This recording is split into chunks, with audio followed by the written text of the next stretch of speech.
Blog Talk Radio.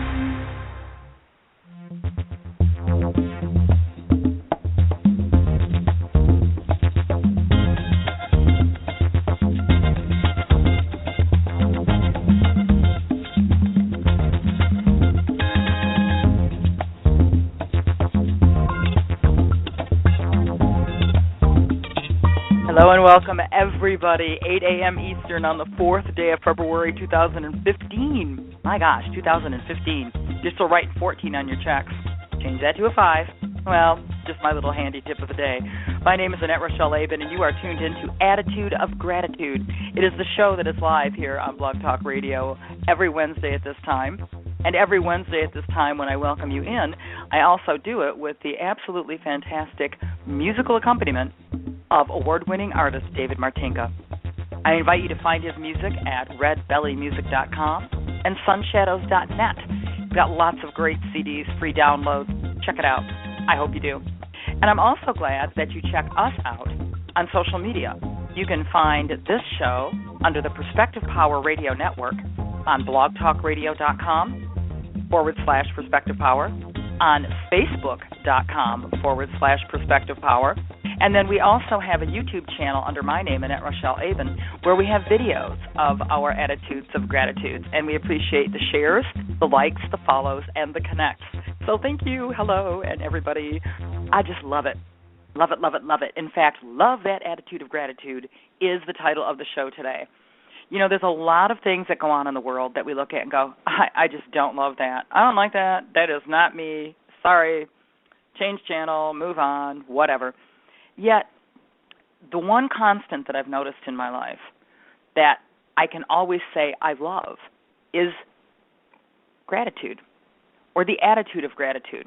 And that may seem a little weird, you know, because most of us like puppy dogs or kitties or people or candy bars. Did I say candy bars at least once? I did, didn't I? So there's always something out there that we love. But it's a thing that when we love it, if it doesn't love us back, sometimes we don't feel that love. We don't stay with that feeling of love. The interesting thing is the attitude of gratitude will always pay us back. No holds barred. Unconditionally pay us back. And here's the really cool thing about it. That attitude is within us. We create that. Now, we may create candy bars.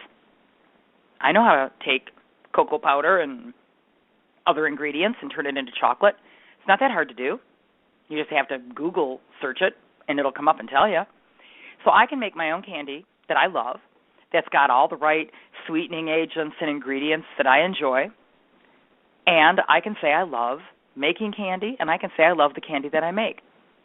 But I don't want to have the candy all the time. I don't want it around me all the time. So maybe that feeling of love that I would have for that candy bar isn't something that I can own or hang on to 24/7.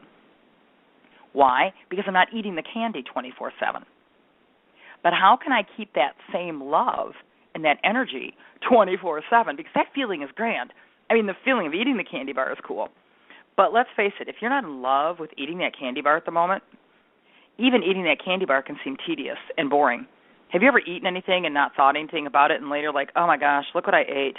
How can you tell? Well, there's wrappers everywhere, empty ice cream cartons, and oh yeah, to-go bags in the back seat of my car. Did I even enjoy that? So you have to have a feeling towards what you're eating at the moment or what you're doing. And I talk about eating because that's something most of us do at least 2 or 3 times a day, so it's something we can all refer to. But if your attitude is one of, wow, I'm going to enjoy this candy bar, I'm going to enjoy this whatever it is, this soup, this cookie, this pizza, whatever, and you eat it with that feeling inside of you that this is the best thing I've ever had in my entire life. OMG, this is great. Here's the really cool thing. Once you realize that that connection you have to that item that you're eating, that piece of food, is coming from your attitude towards it, and you enjoy that feeling, here's the big payoff. Here's that unconditional yahoo. You can recreate that feeling anytime you want, anywhere you want. and you don't even have to have that piece of food in front of you to do it. I will sign that and date that and put that in your safe. I kid you not. That is the truth, the truth, the Ruth. And here's the cool thing. Science has actually proven that your brain doesn't know the difference between whether or not you're eating that candy at the moment or you're experiencing that overwhelming love, gratitude, and energy that you did the first time you ate it. Your brain doesn't know the difference. So it releases all those wonderful brain chemicals, those endorphins or whatever they are, into your system, and you get that connection all over again, and you don't have to eat the candy bar again. I love that attitude of gratitude. Seriously, that's the proof of what the title of the show is all about today. Your attitude comes from within you. Okay, they ought to call it an I-atude, but they don't. It's an attitude. I don't make the words up, although sometimes I do, so pay attention. There'll be a quiz on this later. But the thought here is the attitude is something we are in charge of. We cultivate it, we create it, we grow it, we instill it within ourselves. And it always, always, always pays us back handsomely, wonderfully, unconditionally, beautifully. It really does. It seriously does.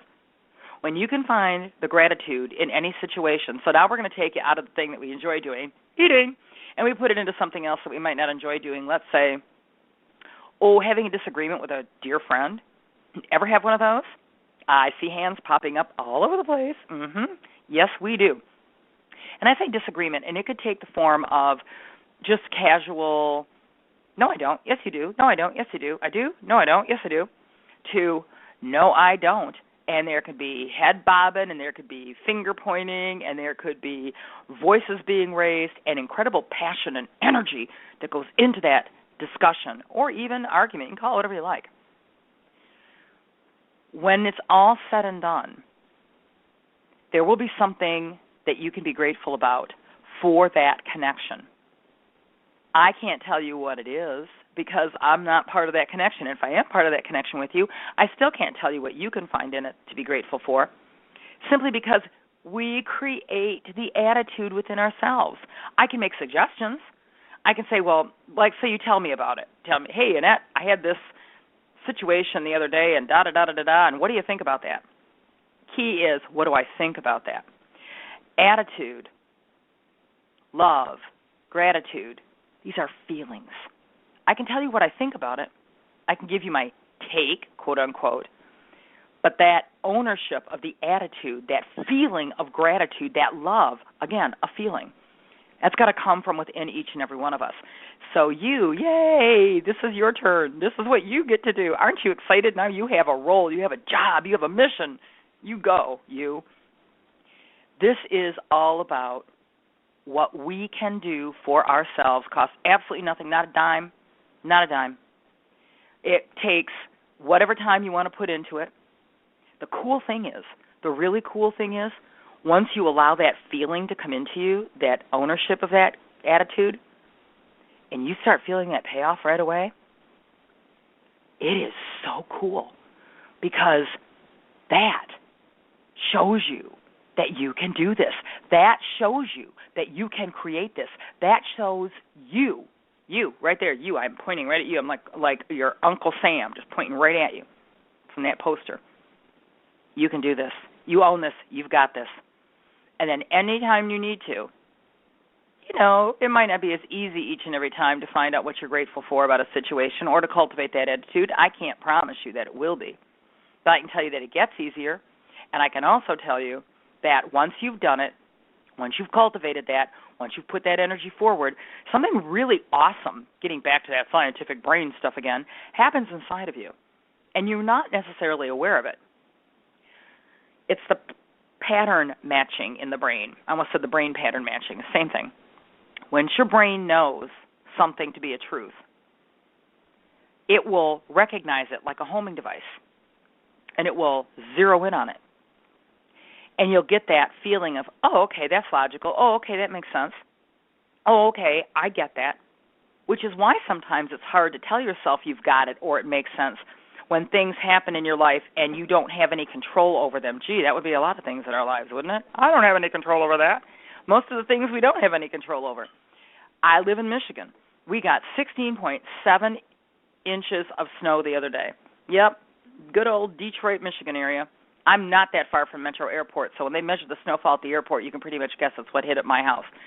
And yet, there were reasons to be grateful for it, even though it was crazy. We had to find a way to say, how can we match, how can that energy of gratitude be matched? Where's the pattern in our brain? I happen to have grown up in this area. I happen to have lived here for many, many, many, many, many years prior to moving back. And I was here in the blizzard of 78. I remember what that was like. So you know what I was grateful for? It wasn't a blizzard of 78, I can tell you that, because that was more snow. I was also grateful that we had different things going for us, that because we knew the snow was coming, we had gotten more prepared. We did not know that snow was coming in 78. We got hammered, socked, whatever you want to call it. It was ugly. But my brain could match the pattern of, well, you made it through the blizzard of 78, Annette, you can make it through the blizzard of 2015. So all at once, I could find a way to cultivate my attitude, and I could find some gratitude. I could find things to do here in my home that didn't require me having to leave, because to walk outside was just taking your life into your own hands, and a lot of people had to. I'm grateful I didn't have to. But this is my example, whether it works for you or not, of how our brain, once we train it, and it is a training thing, because you got to do it. You got to do it. You got to give yourself the chance. You deserve it. You deserve to give yourself the chance to learn to cultivate your attitude of gratitude and then to put it into practice so that you can build up that support system within you that says, I got this. I know I can do this. I've done it before. And if you've done it before, cultivating your own feelings, getting yourself together. It's not like making the perfect cake every day, or it's not like making the perfect omelet every morning. It's because you got all those variances, like temperatures in your oven and the ingredients as fresh as they were. I gotcha. Because you don't have to worry about that with your attitude of gratitude. Yeah, it may take a little longer on certain things, and it might not be so easy to do. But if you exhale, take in another breath and exhale again, take in another breath and exhale again, and with each exhale, say thank you. That's all you got to do, 2 words, thank you. Breathe out and say thank you. Wow. Could that be any easier? Almost not. And then on the in-breath, say yes, and then exhale, thank you. In-breath, yes. Exhale, thank you. Believe it or not, because those words are associated with gratitude, the acceptance and the ownership. Yes, I'm owning that. Thank you, I accept that. Or yes, I'm accepting it. Thank you, I own it. Doesn't really matter which one of those definitions you put with it. Those words will get you there. That breathing will get you there. Owning the feeling, getting into the feeling of the peace and the calm of it, or the excitement of it. Those feelings will change depending on the situation for you, but you can love that attitude of gratitude. You absolutely can. And I promise you that if you do this, it will become such a habit that the next thing you know, you'll be talking to somebody about it. You'll be saying, hey, I know what can help you. I'm going to teach you how to love that attitude of gratitude. And that attitude of gratitude will get you over snow humps. That attitude of gratitude will get you over arguments. That attitude of gratitude will get you over it. And it will allow you to actually go through it, coming out on the other side of it stronger, happier, healthier, richer, wiser, more at peace. Wow, can you imagine that an attitude of gratitude could do all that? You don't need to imagine. Try it. It really, really works. And I am so grateful that this program works for you every Wednesday morning at this time, 8 a.m. Eastern, right here on the Perspective Power Network at blogtalkradio.com. You can also find our little Facebook page for the Perspective Power Radio Network on Facebook at facebook.com/Perspective Power. And I also welcome you to go to my YouTube channel, Annette Rochelle Aben, and check out the little videos for all of this. I'm so excited. Absolutely. I'm excited and grateful to have alongside me every single week the wonderful music of award-winning artist David Martinka. Find his music at redbellymusic.com and sunshadows.net. And as I've said before, please, please, please enjoy sharing this show with everybody, letting them all know that they can find us here live every Wednesday morning at 8 a.m. with Attitude of Gratitude.